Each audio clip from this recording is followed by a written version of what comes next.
আজকে আমরা করছি গ্রিল পমফ্রেট। তার জন্য প্রথমে মাছগুলোকে ধুয়ে পরিষ্কার করে মাঝখান দিয়ে চিড়ে চিড়ে নিয়েছি দুদিকেই। তারপরে তার মধ্যে দিয়েছি লেবুর রস, হলুদ, নুন, গোলমরিচ গুঁড়ো, আর দিয়েছি তান্দুর মশলা, আর তারপরে দিয়েছি হচ্ছে গিয়ে সর্ষের তেল। এরপর দেব আদা, রসুন, ধনেপাতা আর কাঁচা লঙ্কার একটা, আর সামান্য ছোটো একটা পেঁয়াজ দিয়ে একটা পেস্ট বানিয়েছি, এইটাকে দেব।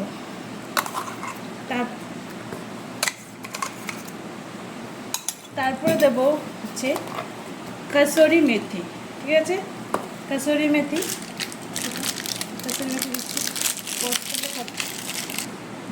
কসুরি মেথি একটু হাত দিয়ে একটু ম্যাশ করে কসুরি মেথি দিলাম এটার মধ্যে।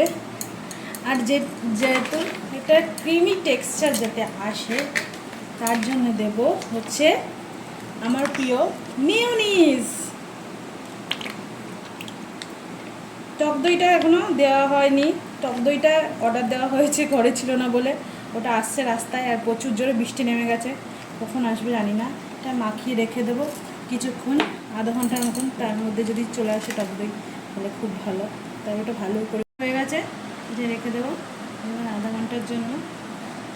ম্যারিনেশন হয়েছে একদম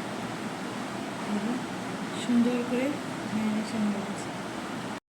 দিয়েছি আর দিয়েছি একটু কাশ্মীরি লঙ্কার গুঁড়ো। মাছগুলো ম্যারিনেট করা হয়ে গেছে আধ ঘন্টার মতো। এবার আমরা এগুলো দিয়ে দিচ্ছি মাইক্রো ওভেনে দেওয়ার জন্য। পাত্রটাতে মাছ দেওয়ার আগে একটু বাটার ব্রাশ করে নিয়েছিলাম।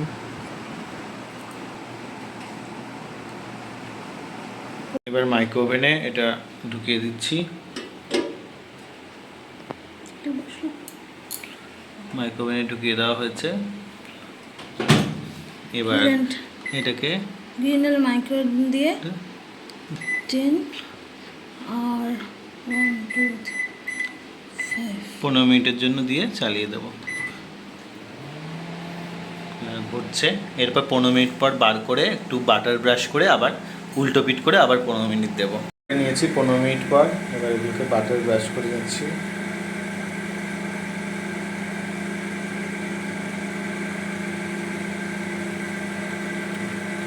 এবার উল্টো পিট করে এটাকে আবার বাটার ব্রাশ করে আবার 15 মিনিটের জন্য ঢুকিয়ে দেবো। অবশেষে তৈরি আমাদের সুস্বাদু মুচমুচে পমফ্রেট তন্দুর ফ্রাই।